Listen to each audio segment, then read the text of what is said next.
Happy Wednesday. I hope you're having a great week. If you haven't been tuning in with us, we're right in the middle of a series called Big Picture. And if you can guess, it's talking about the big picture in life. See, sometimes we get so wrapped in the moment that we forget the bigger picture and what it's really about. We've been learning about this man named Joseph. See, Joseph was a son of Jacob. He was actually the favorite son of Jacob. And the other brothers became jealous to the point where they threw him in a pit. They wanted to kill him, and then they sold him into slavery. And when they went back to their father, they told their father that he had died. So they lied to their father. They threw their youngest brother into slavery. And this is where we pick up. We're going to learn about how sometimes we don't focus in on the big picture, what we can do next. So to pick up is Joseph was sold into slavery, and this man named Potiphar was his master.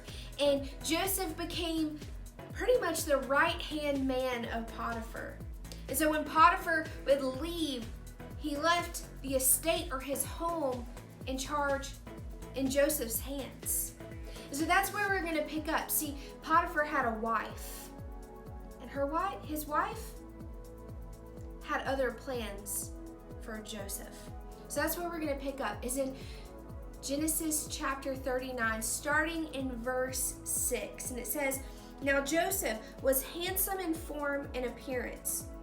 And after a time, his master's wife cast her eyes on Joseph and said, 'Lie with me.' But he refused and said to his master's wife, 'Behold, because of me, my master has no concern about anything in the house, and he has put everything that he has in my charge. He is not greater in this house than I am, nor has he kept back anything from me except you, because you are his wife. How then can I do this great wickedness and sin against God?' And as she spoke to Joseph day after day, he would not listen to her, to lie beside her, or to be with her." So basically, Potiphar's wife was throwing moves on Joseph, trying to get him to act in an affair with her, to the point where she would ag him day after day. But Joseph knew that he couldn't do that. See, sometimes we can get so lost in the moment that we can lose doing the right thing. We can lose knowing what the next right thing is to do. But Joseph never lost sight of it. And that's what we can learn, is maybe you may not see the bigger picture right now, but you know what the next step is ahead of you. You know what the right thing is to do. When you're in a situation, or maybe you're with a group of friends and you have a friend who's not doing something that you know they shouldn't be doing, but you know what the next right thing is to do. Maybe that's telling an adult. Maybe that's standing up and actually using your voice to say it's not right. See, for Joseph, it was continuing to tell Potiphar's wife no. But it came at a cost. See, sometimes doing the next right thing comes at a cost, and that came for Joseph. If you continue to read on this story, is Potiphar's wife ended up trying to get Joseph to sleep with her.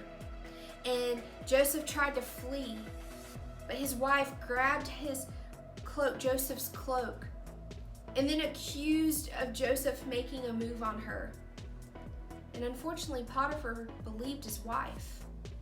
So Potiphar threw Joseph in jail. So Joseph came where he was going to be killed. He was thrown into slavery. He comes into this man's house, earned his way up, where Potiphar basically trusted him with his estate, with his home, running his home while he was gone. And his wife, who was doing the wrong thing, accused Joseph doing the wrong thing, even though he was in the right. See, sometimes doing the next right thing can come at a cost. It can lose friendships. It can lose opportunity. It can lose reputation. And in middle school, that's hard because we want to be accepted. We want to have friends. We want to feel like people can trust us. But see, God tells us when we can't see the big picture, what we can do is the next right thing. So the next time you're in a situation and you have a choice you have to make, filter through, what's the next right decision I can do? What's the next right thing I can say? It will come at a cost at some point. And it may not feel like that cost is worth it right now, but it will be in the long run.